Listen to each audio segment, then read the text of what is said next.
Éric Verhaeghe, bonjour. Vous êtes le Bonjour. fondateur du Courrier des Stratèges. Merci de nous dire aussi en quelques mots quelle est votre activité dans ce cadre. Et vous avez suivi tout récemment le Forum économique mondial à Davos 2023. Quelles sont les nouvelles tendances que vous avez pu observer et face aux crises actuelles que nous connaissons malheureusement de plus en plus, sanitaires, militaires, alimentaires, énergétiques, financières?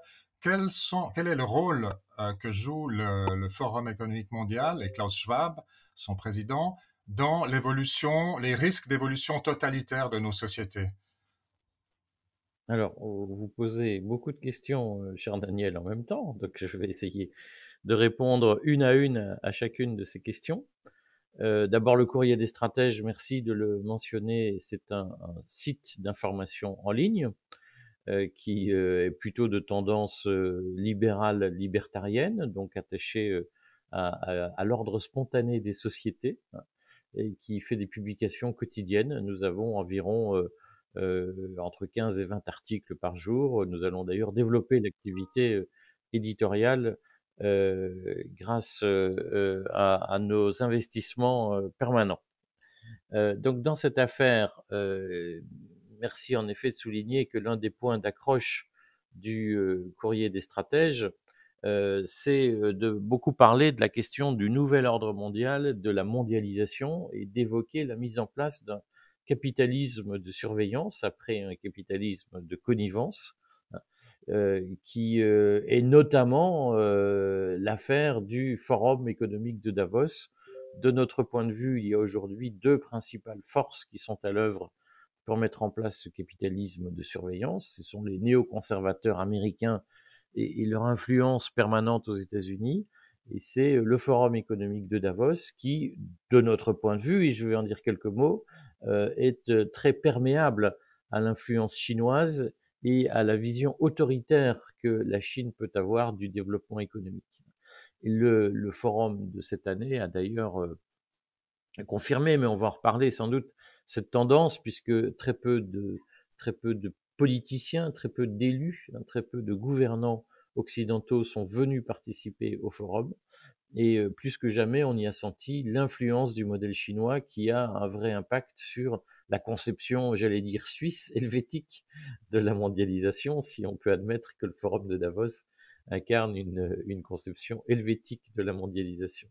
Donc, avant d'en dire quelques mots, je voudrais replacer ce qu'est le forum de Davos dans la logique de fonctionnement de la mondialisation aujourd'hui. Le Forum économique de Davos, c'est fondamentalement un outil qui sert à distiller une vision du monde. Donc, ce qui me paraît important, c'est de repréciser, de recaler le plan que Klaus Schwab a théorisé dans son livre The Great Reset, la grande réinitialisation, puisque dans son esprit, et pour aller vite, il faut accélérer la mondialisation et la bascule, ce qu'il avait appelé à l'époque la quatrième révolution industrielle. Il faut accélérer la bascule dans le monde numérique. Et Klaus Schwab a assez schématiquement défini trois étapes dans cette accélération. La première étape était la crise du Covid, qui devait servir à généraliser les outils numériques, les outils de numérisation, hein, comme le contact tracing, le contact tracking, qui ont été mis en place en Occident pour suivre le développement de la pandémie. Il a cité ensuite une deuxième étape extrêmement importante dans son esprit, qui était la mise en place de plans de transition énergétique, écologique, qui devaient être en gros harmonisés dans tout l'Occident et dans le monde entier pour accélérer le sauvetage de la planète, paraît-il, hein. Et la troisième étape qu'il a définie, sans le dire clairement, c'est la mise en place des monnaies numériques.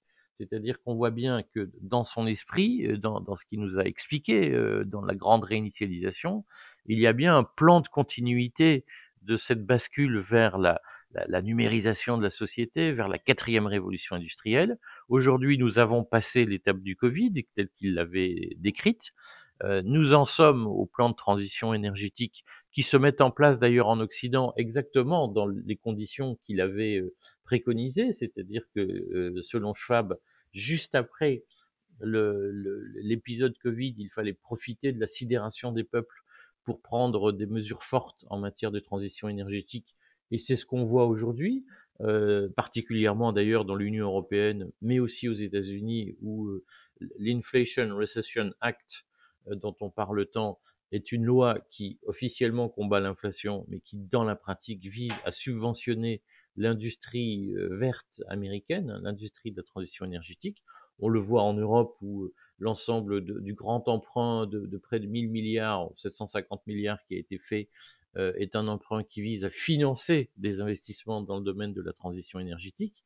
Et pour moi, l'étape cruciale, l'étape de la mise en place complète du capitalisme de surveillance, ce sera la question de l'euro numérique. Si on a l'occasion, mon cher Daniel, nous pourrons en redire 3 mots en expliquant en quoi la mise en place de l'euro numérique est aussi liée au conflit en Ukraine et dans quelle mesure il y a ces monnaies numériques sont d'abord des outils de dédollarisation et de contestation de la suprématie américaine.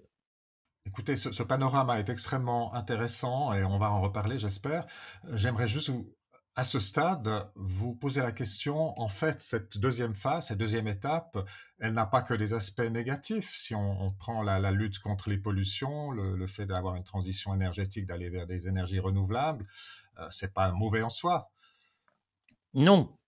Alors, moi, par ailleurs, en bon libertarien que je suis et adepte de la fable des abeilles de Mandeville, je ne pense pas que le problème soit que ce soit bien ou mal, hein. La question, c'est est-ce que ça libère ou est-ce que ça opprime? Alors, sur cette question énergétique, elle est discutée dans le Great Reset de Klaus Schwab, où on voit bien que la grande peur du Great Reset de Klaus Schwab, c'est qu'il y ait la mise en place d'une décroissance, de scénarios de décroissance économique, c'est-à-dire de scénarios qui remettraient en cause les profits des grandes entreprises transnationales qui dominent l'économie mondiale. Alors là-dessus, moi je nuancerai beaucoup de choses sur est-ce que c'est bien la transition énergétique. D'abord, moi je pense que s'il s'agit de moins polluer, objectivement, on est forcément pour, hein. Si vous voulez, personne ne peut dire vive la pollution, à bas la nature. La question, c'est qu'est-ce qu'on met dans la transition énergétique. Donc, si la transition énergétique, c'est premièrement de développer des voitures électriques qui seront à terme plus polluantes que les voitures à moteur thermique, j'ai un vrai doute.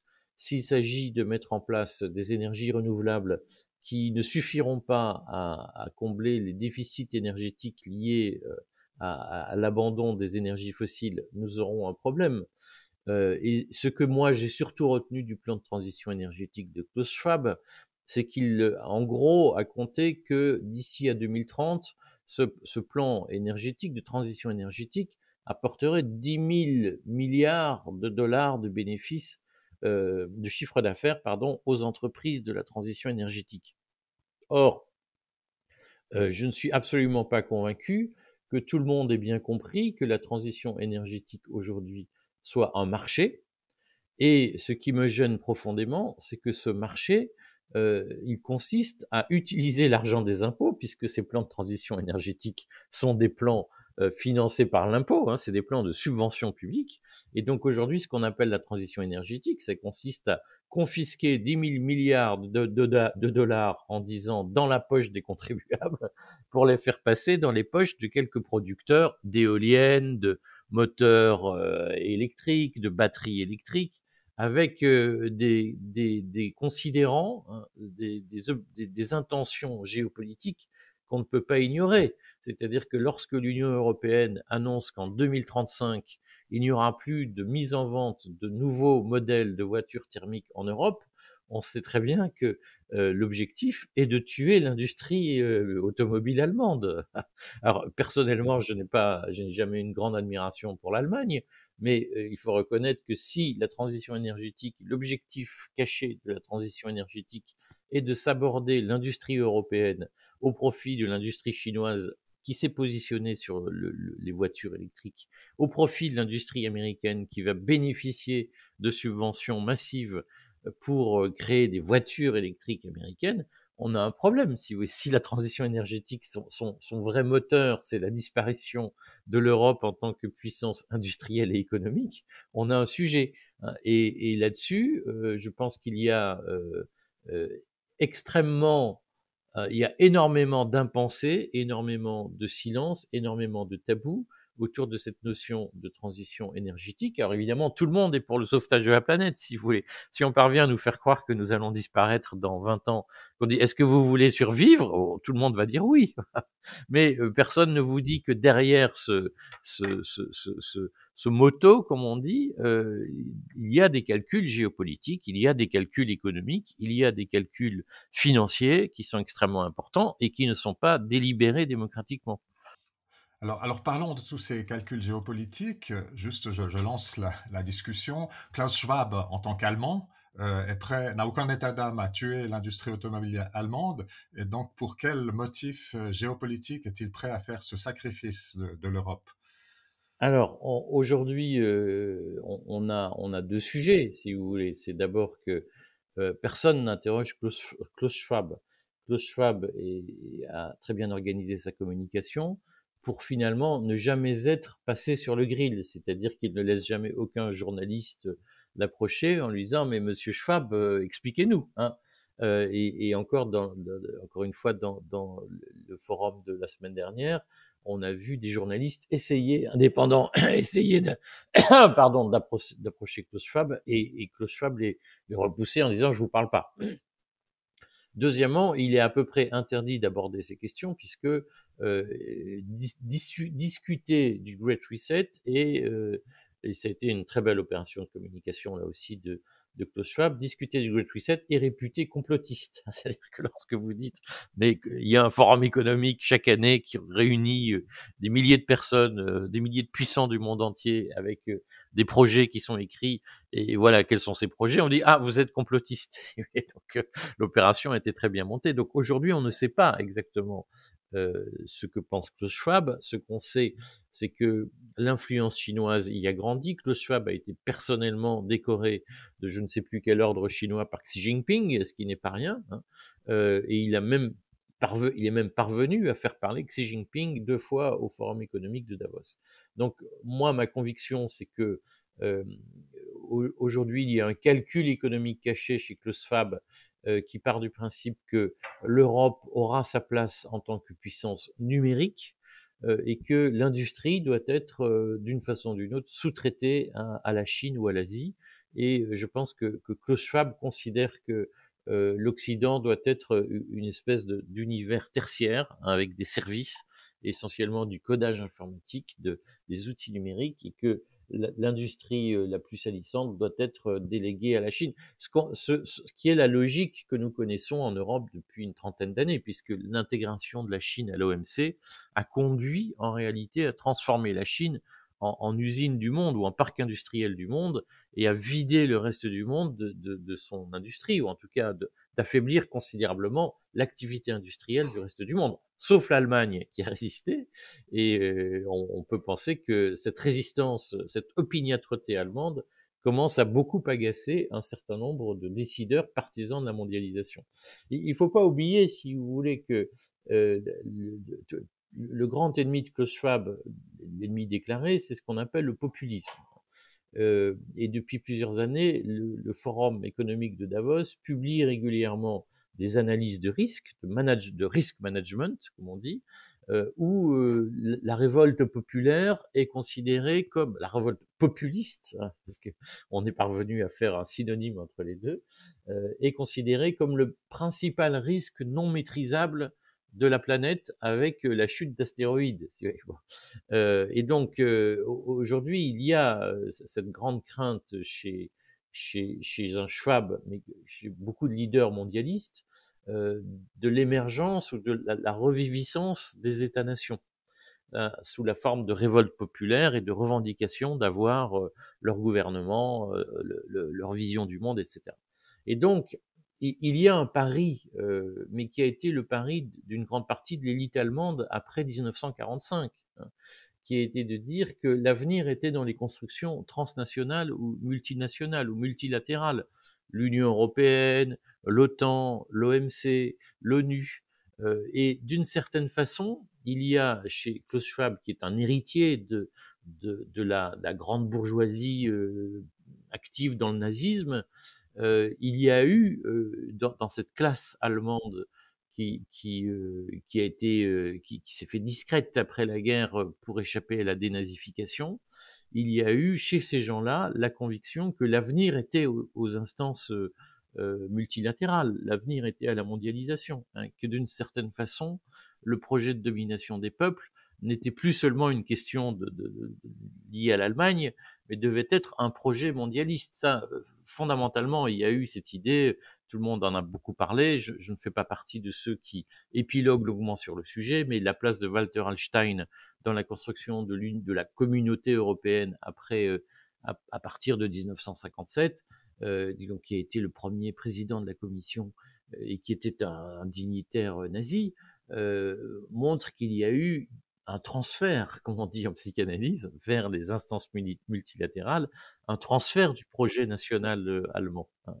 J'ai bien dit, j'ai dit un truc bien complotiste là, vous allez pouvoir faire. Mais profondément, historiquement, c'est documenté, si vous voulez. Je ne voudrais pas faire d'équations simplistes, hein, en disant l'Union européenne, c'est le nazisme. Ce n'est pas mon propos.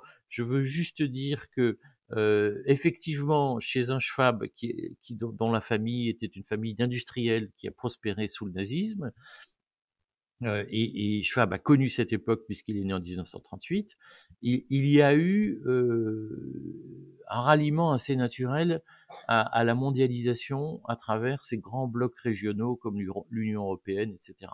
Il y a une continuité dans cette vision. Voilà. Peut-être pour terminer cet entretien, revenons à cette idée que vous avez lancée au début, selon laquelle la crise financière, donc la troisième étape, ou la numérisation de la monnaie, fait partie d'une sorte de complot, entre guillemets, géopolitique, visant en fait à contrôler d'une façon ou d'une autre, à imposer un modèle chinois, vous l'avez dit, et puis aussi passant par des conflits militaires. Alors, moi, je pense que c'est pas un complot, c'est un projet écrit, hein. Toutes les banques nationales dans le monde, ou les banques centrales dans le monde, réfléchissent à la mise en place d'une monnaie numérique, y compris la Réserve fédérale américaine. Et il y a cette idée que la monnaie numérique présente plein d'avantages techniques. Elle fonctionne sur le principe des crypto-monnaies, des crypto-actifs, selon les appellations que chacun retient. C'est-à-dire, elle fonctionne sur le principe de la blockchain. Simplement, les monnaies numériques fonctionneront avec une blockchain centralisée, alors que les crypto-monnaies, comme le Bitcoin, fonctionnent de façon décentralisée. Donc, pourquoi c'est important d'avoir ça à l'esprit? C'est que dès lors que la monnaie numérique sera centralisée, elle permettra à la Banque centrale de contrôler toutes les dépenses et de mettre en place, par exemple, de façon assez simple, un passe carbone, en considérant que vous avez droit chaque année à 1000 litres d'essence, par exemple, pour faire fonctionner votre voiture, et que lorsque vous aurez acheté 1000 litres d'essence, la Banque centrale vous bloquera vos achats en essence. Et la monnaie numérique permettra de le faire en disant, si vous voulez dépenser 100 francs suisses, vous ne pourrez pas les dépenser pour acheter de l'essence, vous devrez les dépenser dans autre chose. La Banque centrale chinoise prévoit un yuan numérique qui sera obsolescent, c'est-à-dire qu'il y aura une durée de vie de 6 mois. Donc si au bout de 6 mois, vous n'avez pas consommé vos yuan numériques, ils seront démonétisés. Donc ce sera une technique pour vous empêcher de faire de l'épargne et donc de vous empêcher de vous assurer une indépendance financière par rapport à l'État. Ces projets ne sont pas des complots. La Chine a lancé l'expérimentation de son yuan numérique avec une durée de vie, c'est en cours, c'est en ce moment, hein, notamment dans les relations avec Hong Kong. Donc, c'est une étape importante dans la mise en place d'un capitalisme de surveillance, si vous voulez, de contrôle complet, qui évidemment tombe à pic avec le développement, l'accumulation des dettes publiques, qui devient tellement importante que tout le monde se dit qu'on ne pourra pas rembourser. Et donc, il pourrait y avoir l'idée quelque part que le jubilé des dettes, c'est-à-dire l'effacement de toutes les dettes contractées depuis 50 ans, des dettes publiques, pour peut-être même privées, pourrait intervenir à l'occasion d'une nouvelle donne monétaire, c'est-à-dire la mise en place de nouvelles monnaies numériques. Simplement, il y a un sujet, c'est qu'aujourd'hui, dans un monde ouvert, dans un monde de libre-échange ou dans un monde mondialisé, une grande partie des échanges monétaires se fait entre monnaies, c'est-à-dire entre nations, hein, ou entre groupes, zones monétaires. Et donc, le sujet de la monnaie numérique, c'est d'abord le sujet de la convertibilité internationale. Et aujourd'hui, il y a un enjeu majeur que tout le monde commence à bien percevoir, c'est que la monnaie de référence internationale, c'est le dollar, et la réserve fédérale allemande, et là encore, ce ne sont pas des complots, hein, ce sont des discussions qui ont lieu, dont la presse américaine se fait écho régulièrement depuis plusieurs semaines, même depuis plusieurs mois. Le sujet, c'est est-ce que la réserve fédérale américaine prend le risque d'abandonner les dollars papier en se disant mais si les dollars papier ne valent plus rien, c'est aussi un boulevard qu'on ouvre au yuan numérique et à la dédollarisation des échanges internationaux. Et vous voyez bien que dans la crise ukrainienne, la stratégie des BRICS, qu'on appelle les BRICS, notamment la Russie, l'Arabie Saoudite, mais probablement la Chine, la stratégie de ces pays va consister à développer une nouvelle monnaie internationale de référence. Et donc, il y a aujourd'hui un vrai risque pour que, à l'occasion des monnaies numériques, la Chine en profite pour généraliser le yuan numérique, ou en tout cas tailler d'importantes croupières à la dollarisation du commerce international.